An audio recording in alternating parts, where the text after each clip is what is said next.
श्रीगणेशाय नमः। यं ब्रह्मा वरुणेन्द्ररुद्रमरुता स्तुनवन्ति दिव्यैस्तवैः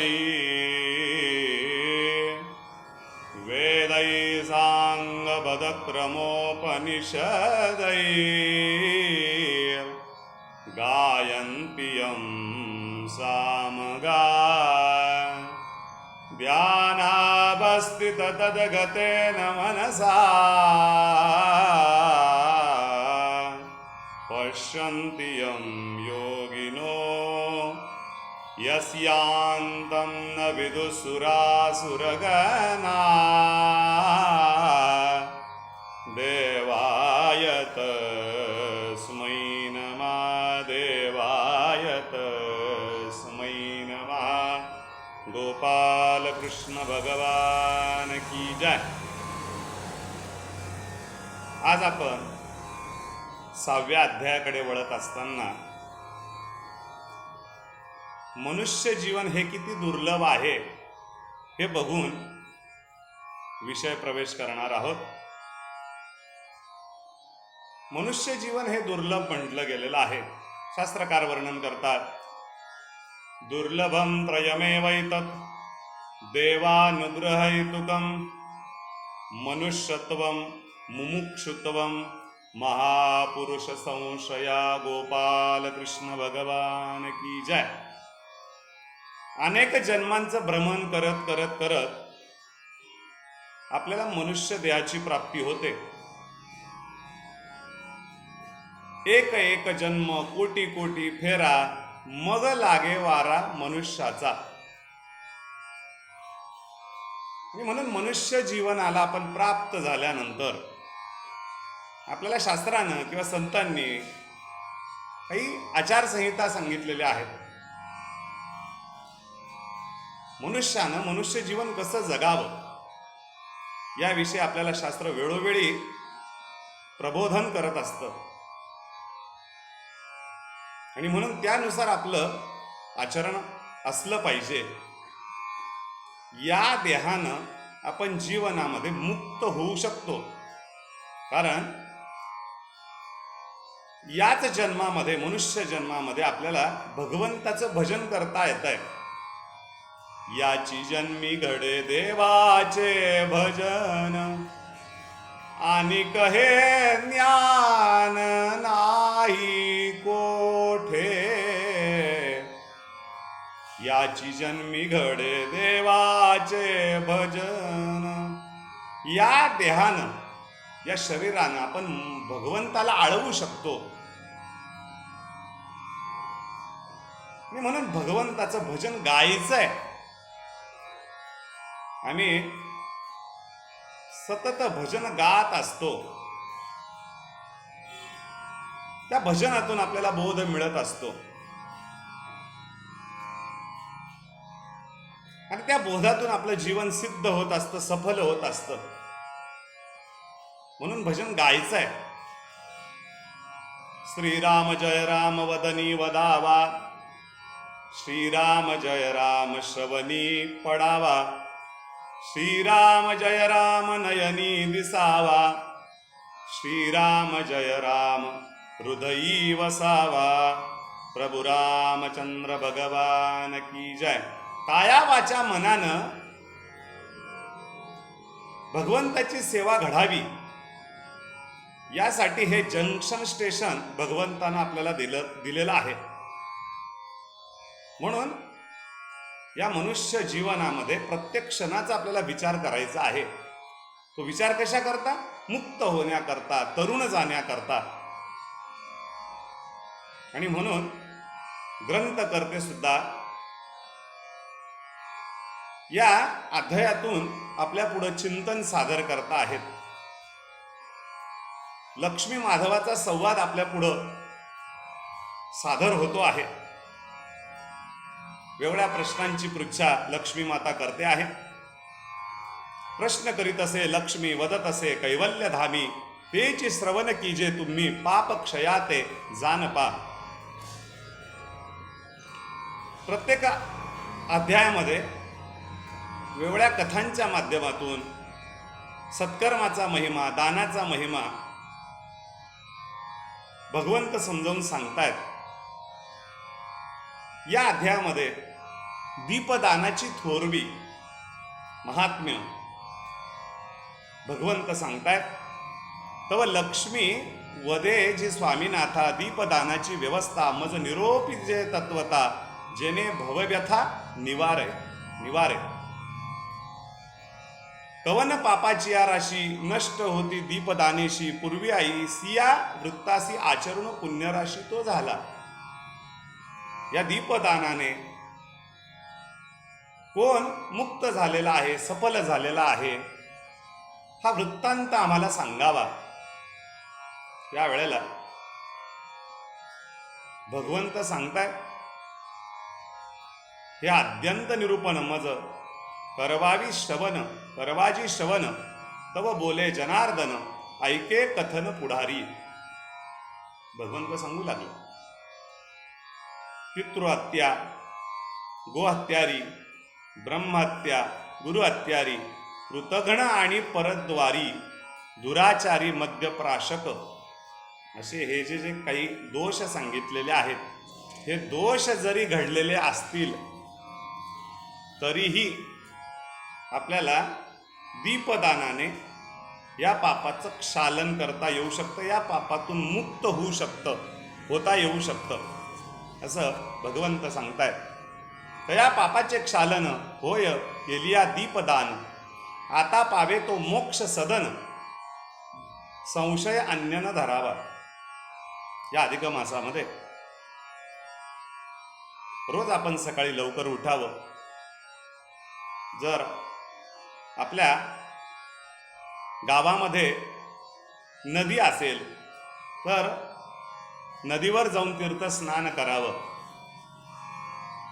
नसेल नदी तर काही विहीर असेल, तलाव असेल तर आपण त्या ठिकाणी जाऊन श्रद्धेनं स्नान करावं. नसेल काही तर आपण घरी शीतोदक म्हणजे गार पाण्यानं, थंड पाण्यानं स्नान करून देवतार्चन करावं, भगवंताची पूजा करावी आणि दिव्याचं पूजन करून दीपदान करावं. आता ही साधना सांगितलेली आहे, हे आपल्याला शरीराला मानवेल तसं आपण स्नान करू शकतो. कारण आपण आता कोरोनाला सामोरं जात आहोत. काही गोष्टी आपल्याला बंधनं पाळले पाहिजेत, म्हणून आपण घरात राहून जर या गोष्टी केल्यात, शीतोदक आपल्याला योग्य नसेल शरीर धर्मानुसार तर आपण उष्णोदकाने स्नान केलं तरी चालतंय, परंतु श्रद्धेनं देवतार्चन करावं, भगवंताची पूजा करावी आणि मग दीपपूजन करून ते दीपदान करावं. या योगानं आपल्याला आयुरारोग्य, संतती, अपार चुके, यमयातना की घोर, दीपदाने कांती सुंदर वर्धमान होय पै. दीपदानानं आपल्या जीवनातला अंधकार नाहीसा होतो, अज्ञान नाहीसं होतं, आपली कांती सुंदर होते, कांती सतेज होते, आपल्याला आरोग्य संपादन होतं, प्राप्त होतं. आपल्या जीवनामध्ये गंडांतर येत नाही, अपमृत्यू येत नाही, स्त्रियांना वैधव्य प्राप्त होत नाही, चांगलं आरोग्य सर्वांना प्राप्त होतं, आपलं ऐश्वर्य वाढतं. तयावरी दीपदानाचा पर्वविधी, जळकुंभ ठेवी जे आधी, परिपूर्ण जळसंधी, पूजाविधी करून या. श्रद्धेनं या सगळ्या गोष्टींचं आपल्याला पूजन सांगितलेलं आहे. वैश्याते पशुधन प्राप्त, शूद्राते सुखोत्पत्ती होत, क्षत्रिय तो विजयी रणात न बाधित शस्त्र होय. या दीपदानाने, दीपपूजनानं काय फल प्राप्त होतं? तो वैश्याला म्हणजे व्यापाऱ्याला धन मिळतं, शूद्राला सुखोत्पत्ती प्राप्त होते, सुखसंपादन, द्रव्यसंपत्ती मिळते, क्षत्रियाला युद्धामध्ये विजय संपादन होतो आणि कुठल्याही प्रकारचा आघात होत नाही, स्त्रियांना वैधव्य येत नाही. आणि म्हणून हा दीपदानाला विशेष महत्त्व म्हटलेलं आहे. स्त्रिया ते वैधव्य नाही, कुमारी ते निज भ्रतार तोही, सुलक्षणिक प्राप्त होई व्रत प्रभावे ऐशिया. नित्य करावे पुराण श्रवण, रात्री कीजे हरी जागरण, प्रातःकाळी प्रातस्नान दीपदान यथाविधी. या मलमासामध्ये देवतार्चन करावं, दीपपूजन करावं, दीपदान करावं, परंतु दुपारी कथा श्रवण करावी. अधिक मास महात्म्य असेल किंवा अन्य कथा आपण गोपालकृष्णांच्या रामाच्या वेगळ्या प्रकारच्या संत कथा या निमित्तानं श्रवण करू शकतो. आणि रात्री हरिजागर करावा, भगवंताचं भजन गायचं आहे, नामस्मरण करायचं आहे, हरिपाठ असेल, संकीर्तन असेल, आपापल्या परीनं आपण स्वस्थानी राहून हे गुणानुवाद गायचे. मग भगवंत या दीपदानाविषयीचा एक इतिहास सांगतायत, कथाप्रसंग सांगतायत. पूर्वी सरस्वती तीराचे ठाई सुशर्मा नामे द्विज पाही, पुत्र कलत्र सर्व आप्तही स्त्रीयुक्त नांदत असे. पूर्वी सुशर्मा नावाचा ब्राह्मण एका सरस्वती तीरावर राहत होता. अतिशय सुखी कुटुंब होतं, विनय संपन्न, धर्मसंपन्न, आचार संपन्न. आपल्या कुटुंबाचा तो व्यवस्थित सांभाळ करत करत ब्राह्मणासाठी जी काही कर्म सांगितलेली आहे, षटकर्म आदी, यजन याजन अध्यापन दान वगैरे या सगळ्या गोष्टी तो करत होता. भिक्षार्थी याचे गृहाते सर्व संग्रह कैसा येथे परी समयी असेल ते यथारुची संपादी. गृहस्थी धर्म पाळत होता. दुपारच्या सत्रामध्ये आपण भोजन करत असताना जर कोणी अतिथी आला तर त्या अतिथीला भोजनानं संतुष्ट करणं हे प्रत्येक गृहस्थी माणसाचं कर्तव्य आहे. त्याची स्त्री पण धर्मानुकूल होती, पुत्र आज्ञाधारक होते. बघा, या सगळ्या गोष्टी ज्या वेळेला जुळून येतात ना, त्यावेळेला तो गृहस्थाश्रम धन्य म्हटला जातो. धन्यो गृहस्थाश्रम. कारण या सगळ्या गोष्टी एका ठिकाणी नांदणं हे कठीण आपल्याला पाहायला मिळतं, परंतु तो सुशर्मा या सगळ्या गोष्टींनी संपन्न होता. धेनुसेवा म्हणजे गायीची सेवा करत होता. धन्य आयष्याचा संसार तोची प्रिय होय रमावर, नाही तरी असाक्षी भोजन प्रकार न घडो निर्धार देहाते. आपण सुद्धा या सगळ्या गोष्टी करायच्या असतात. आपण गृहस्थी आहोत. तुका म्हणे फार थोडा तरी परोपकार. आपण जीवन जगत असताना कोणाला तरी हात देण्याचा आपण प्रयत्न करायचा असतो. लिव्ह अँड लेट लिव्ह, जगा आणि जगू द्या, हे मनुष्य जीवनाचं सूत्र आहे. कारण मी काल सांगितलं की आपण भगवंताची लेकरं आहोत. भगवंतापासून आपली निर्मिती आहे. आपण ज्या गोतावळ्यामध्ये राहतो ते आपले बांधव आहेत. आपण प्रतिज्ञा म्हणतो, सारे भारतीय माझे बांधव आहेत. तर या बांधवांवर आपल्याला प्रेम करता आलं पाहिजे. हाच खरा धर्म म्हटलाय. आपण कविता प्रार्थना गातो, करा तो एकची धर्म जगाला, प्रेमर पावे जगी जे इनाती पतित, जगी जे दीन पद दलित, तया जाऊन उठवावे, तयाला व्यर्थ नशिनवावे, समस्ता बंधू मानावे, जगाला प्रेमर पावे. सर्वांना बंधुभावानं जपावं, सांभाळावं, असा भाव आपण स्वीकारायचा असतो. त्या जीवनाला उत्तम मनुष्य जीवन म्हटलं जातं. जातं. हे सर्व सुशर्मा करत होता. ऐसा सुशर्मा निर्धारी पुराण श्रवण तृतीय प्रहरी रात्रौ करी हरी जागरी तेने संतुष्ट नारायण. जागरण करायचा, नामस्मरण करायचा, दान धर्म करायचा, सेवा करायचा, अतिथी सेवा करायचा. या योगे भगवंत संतुष्ट असायचे. योग असा की पुढं मलमास आला, अधिक मास आला आणि अधिक मासामध्ये आपल्याला दान केलं पाहिजे अशी चिंता त्या सुशर्म्याला लागून राहिली. ऐशी चिंता परमहृदयी उद्भवली तयाशी पाही म्हणे सार्थक घडले नाही मूर्ख दशा पाही या वाचे. अधिक मास आला, कथा श्रवण करू लागला, अधिक मासाची पोथी श्रवण करू लागला. त्या पोथीमध्ये वेगळ्या प्रकारचा दानाचा महिमा तो ऐकू लागला. परंतु दान करायचं कसं असा त्याच्या पुढे प्रश्न होता. कारण तो दरिद्रीच होता, म्हणून दान आपण करू शकत नाही म्हणून तो कुठेतरी मनामध्ये खिन्न होता, निराश होता. पुरुषोत्तम प्रीत्यर्थे भक्ती दान देत असे ब्राह्मणाप्रती ऐसा नेम चालविता प्रीती काय निश्चिती वर्तले. एकादशीचे दिवशी सुशर्मा बैसला जागरणासी दीप लावणी घृतेसी सन्निधेसी ठेवित. एक दिवशी काय झालं, एकादशीचा पर्वकाळ होता आणि सुशर्मा आपलं नित्यकर्म आटोपून जागरणाला बसलेला होता, भजनाला नामस्मरणाला बसलेला होता.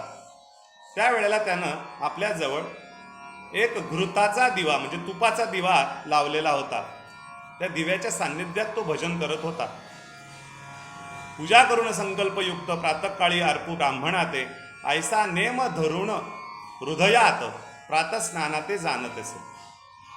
प्रातस्नानाते जातसे. मनामध्ये संकल्प केलेला आहे की आपण जागरण झाल्यानंतर सकाळी प्रातःकाळी उठून स्नान संध्या वगैरे आटोपल्यानंतर आपण हा दिवा सत्पात्री दान करू. आणि सकाळी लवकर उठून तो स्नानाला जाता झाला. तव घरची निद्रिस्त सर्वही जागृत तेथे कोणीच नाही. तव एक बिडाळक तेथे पाही मूषका लागी डसी तसे. तिकडं स्नान वगैरे करून तो आला आणि त्यानं एक दृश्य पाहिलं. बाकीची सर्व घरची मंडळी तर निद्रिस्त म्हणजे झोपलेली होती. तेथे दीप ज्योती मंद झाली. मूषक न देखे नेत्र युगळी मग मार्जारे ते वेळी केली नवाळी ते ऐका. त्या दिव्याची ज्योती मंद झालेली होती आणि त्या ठिकाणी एक मांजर आली आणि त्या मांजरीनं पाहिलं की दिव्याची ज्योती मंदावलेली आहे आणि म्हणून काय केलं, तिनं ती ज्योती थोडी पुढं सरकवली, वात पुढं सरकवली. आता त्याच्यातला भाव वेगळा होता. तिला अंधार असल्यामुळं तिचं भक्ष म्हणजे उंदीर दिसत नव्हता, म्हणून तिनं ती वाती म्हणजे ज्योती पुढं सरकवली. आणि पुढं सरकवल्यामुळे तिला इंधन मिळाल्यामुळे, घृत मिळाल्यामुळं ती ज्योती पुन्हा प्रदीप्त झाली. आपुल्या पुढल्या हाताने दीप सरसावित युक्तीनं मूषक दृश्य व्हावा तेने म्हणून केला उपाय. उंदीर दिसण्यासाठी तिने हे केलं. परंतु हे सर्व करत असताना भगवंत तिकडे संतुष्ट झाला. तो कृपाळू तो सर्वेश्वर मूषक पळाला तो सत्वर परी नवल वर्तले थोर ऐसा समग्र भाविक. या अधिक मासामध्ये भगवंत किती सहज संतुष्ट होतो याचा भाव आपल्याला या कथेतून समजून घेता येईल. नुसती ज्योती पुढं केली आणि दीप प्रकाश प्रकाशित झाला. आणि म्हणून त्या क्षणी त्या ठिकाणी वैकुंठातून स्वर्गातून विमान आलं. तया मार्जारा ते वेळी विमान उतरले भूमंडळी, विमानी बैसविताची तात्काळी, देखे नेत्र कमळी ब्राह्मण. त्या विमानामध्ये त्या मांजराला बसवलं आणि जाण्याची ते तयारी करतायत त्या क्षणी तो सुशर्मा नावाचा ब्राह्मण स्नान वगैरे करून आला. म्हणजे त्याने हे दृश्य पाहिलं. तो हा चमत्कार देखिला. मग बोलता झाला ते वेळा, विमान स्थाने ते काळी. त्यानं त्या देवदूतांना विचारणा केली की हे जे मी दृश्य पाहतोय हे कसं शक्य आहे. त्या वेळेला त्या देवदूतांनी हा सर्व समाचार सांगितला, वृत्तांत सांगितला की बाबा रे, एक प्रकारे दीप प्रकाशित दीपपूजन अनायासे या मांजराच्या हातून घडलं. तया ब्राह्मणा ते कथिला साचार, म्हणती हा तव संगी उपकार केला, उद्धार बिडाळका. तरी संत संगती दोष दैसा, हाच पुण्यलेश जाण तैसा. संवाद ऐकून या ऐसा, चित्त उद्विग्न ते झाले. संघाचा परिणाम आहे. संत संगतीचं महत्व या ठिकाणी पण भगवंत सांगता आहेत की आपण जसा संग करतो, ज्या वातावरणात राहतो, तसा परिणाम आपल्यावर होत असतो. जैसा करे संग वैसा चढे रंग, असं म्हणत असतो आम्ही. आपली संगती जर चांगली असेल तर त्याचा परिणाम आपल्याला चांगला मिळतो. आम्ही विनोदानं म्हणत असतो की संगत करना बडे की तो बडत बडत जाय, संगत करना नीच की तो गडत गडत जाय. चांगल्याची संगती केली तर तुम्ही मोठे व्हाल, नको त्याची संगती केली तर तुम्हाला मात्र एक ना एक दिवस खड्ड्यातच जावं लागेल, संपावं लागेल. हे सत्य आहे. आणि म्हणून सत्संग आपण सतत करावा. एक वेळा असं सांगून ठेवलंय की सत्संग झाला नाही तरी चालेल, पण दुस्संग मात्र करता कामा नये, असं नारद भक्तिसूत्रामध्ये वर्णन आलेलं आहे. दुस्संगा सर्वथैव त्याज्यः. कारण थोडा कुसंग सुद्धा मनुष्याला आघाताकडे घेऊन जातो. म्हणे हे जनार्दना वासुदेवा, हे वैकुंठ मुरारे केशवा, अच्युता अनंता माधवा, करुणार्णवा दीनबंधू. कवन पुण्याची या राशी, बिडाळका आचरला देहासी, नेनो पूर्व सुकृताच्या राशी, मनोनी विमानासी प्राप्तता. त्याचं पूर्व सुकृत उत्तम होतं आणि या मलमासामध्ये त्याच्याकडून एक प्रकारे दिव्याचंच अर्चन झालं, दीप प्रज्वलन झालं, दीप प्रकाशित झाला.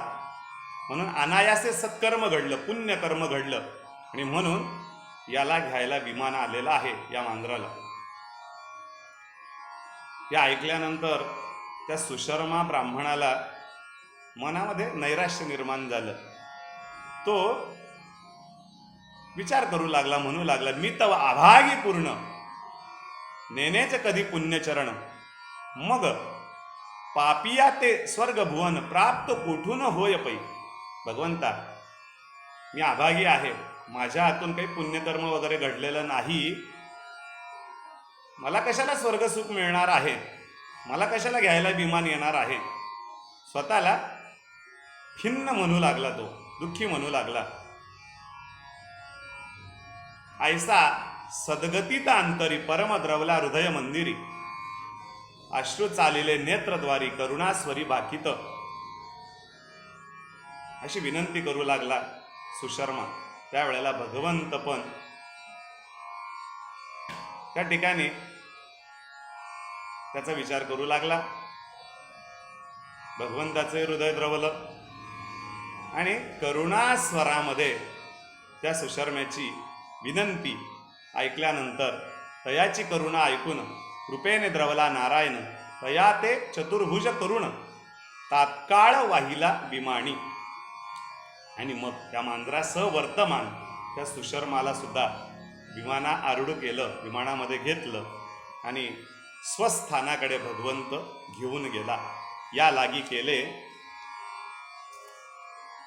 पुण्याचरण, ते कदापि वाया न जाय जान, वाया गेलिया येईल उने ब्रीद पूर्ण तोरडी असे. आणि म्हणून आपण केलेलं पुण्याचरण सत्कर्म हे केव्हाही आपल्याला फळाला येत असतं. म्हणून आपण सतत सत्कर्मावर आरूढ व्हावं, सत्कर्म करण्यासाठी प्रवृत्त व्हावं. धनासून या पदरी जो दान धर्माते न करी, तया पापिया नरकाघोरी जन्मवरी सुटेची ना.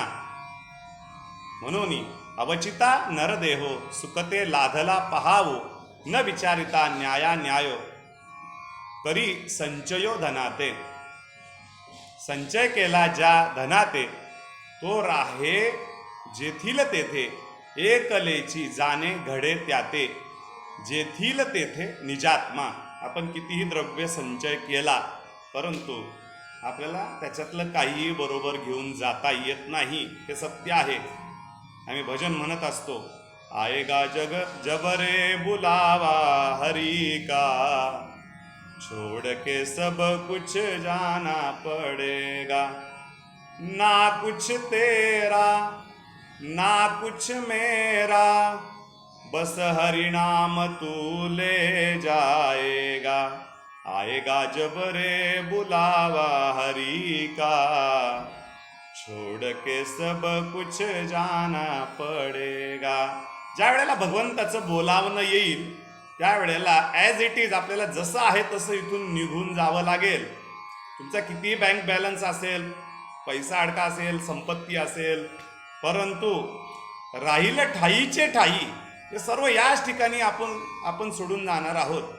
मग आपल्याला काय बरोबर घेऊन जायचं आहे, तर ते हरिनाम आहे, ही पुण्याची सामग्री आहे. आणि म्हणून त्या नामस्मरणाची आपण एक सलगी आपण करावी, त्या नामस्मरणाचा छंद आपण आपल्या मनाला लावून घ्यावा, असा भाव भगवंत व्यक्त करतायत. ऐसा इतिहास पुरातन, लक्ष्मी ते निवेदी नारायण, म्हणून तुम्हा श्रोतेजन केले निरूपण यथामती. हा इतिहास, पुरातन इतिहास, दीपदानाचं महात्म्य लक्ष्मी मातेला भगवंतानं सांगितलेलं आहे. हेर अभाविका ते पतन, न चुके जान निर्धारे, ऐका भावार्थासी कारण, तुळसी दळे संतुष्ट जनार्दन, म्हणून गर्वरहित जान, करावे पूजन महाविष्णूचे. भगवंताचं पूजन आपण गर्वरहित करायचं आहे. बऱ्याच वेळेला असं होतं की आपण जे काही कर्म करतो तर त्याची आपली चर्चा व्हावी, समाजानं चांगलं म्हणावं, असा आपला भाव असतो. परंतु आपण कुठलंही परमार्थिक साधन करत असताना त्याच्यात निष्काम भाव असला पाहिजे. आपण 12वा अध्याय बघितला गीतेचा, तर भगवंतांनी भक्ताची लक्षणं सांगितलेली आहे. त्यात म्हटलं की अनपेक्ष शुचिर दक्ष, उदासीन गतव्यथा, सर्वारंभ परित्यागी, योमद भक्त समे प्रिय. अनपेक्षा असलेला, निष्काम भाव असलेला तो भक्त मला प्रिय आहे. त्या भक्तावर भगवंत कृपा करत असतो. आणि म्हणून अशा भक्तांच्या घरी, अशा संतांच्या घरी भगवंतानं वास्तव्य केलं. आपलं घर छोटं असेल, परंतु आपलं मन मोठं असलं पाहिजे. आणि त्या घरामध्ये मांगल्य निर्माण झालं पाहिजे. घर एक मंदिर आहे. बऱ्याच वेळा आपण घर महाल बनवून टाकतो, हवेली बनवून टाकतो, मकान बनवून टाकतो, परंतु घर हे मंदिर आपल्याला बनवता आलं पाहिजे. आणि अशा मंदिरामध्ये संतांनी वास्तव्य केलं, म्हणून त्या घरामध्ये नित्य दिवाळी दसरा संतांना अनुभवायला आला. बघा, राष्ट्रसंत तुकडोजी महाराजांचा एक गीत प्रकार प्रसिद्ध आहे. पद, त्या पदामध्ये तुकडोजी महाराज म्हणतात, राजासजी महाली सौख्ये कधी मिळाली ती सर्व प्राप्त झाली या झोपडीत माझ्या. या झोपडीमध्ये मला राजाला जी महालामध्ये सौख्य प्राप्त झालेली नाही ती सर्व सौख्य मला या झोपडीमध्ये प्राप्त झाली. भूमीवरी पडावे ताऱ्यांकडे पहावे प्रभु नाम नित्य गावे या झोपडीत माझ्या. प्रभु नाम नित्य गावे या झोपडीत माझ्या. पहारे आणि तिजोऱ्या त्यातून होती चोऱ्या दारास नाही दोऱ्या या झोपडीत माझ्या. येता तरी सुखे या जाता तरी सुखे जा कोणावरीन बोजा या झोपडीत माझ्या. या झोपडीकडे पाहिल्यानंतर देवेंद्राला सुद्धा लाज वाटावी अशी माझी संपन्न असलेली विचारांची झोपडी आहे असं राष्ट्रसंत सांगतायत. पाहुनी सौख्य माते देवेंद्र तोही लाजे शांती सदा विराजे या झोपडीत माझ्या. शांती सदा विराजे या झोपडीत माझ्या. या शांती करता तुम्ही आम्ही घरं बांधतो परंतु शांती आपल्याला मिळतेच का याचा कधी आपण विचार करून बघावा. ही शांती या संतांच्या घरी सत्पुरुषांच्या घरी वास करते आणि म्हणून आपण घर बांधत असताना ते घर मंदिर करण्यासाठी प्रयत्न करावा असा भाव भगवंत ग्रंथ करते या ठिकाणी व्यक्त करता आहेत. स्वस्ति श्री अधिक मास महात्म्य ग्रंथ पद्मपुराणीचे संमत मनोहर सुत विरचित षष्ठोध्याय गोडा. श्रीराम जय राम जय जय राम. हरे विठ्ठल गोपाल कृष्ण भगवान की जय.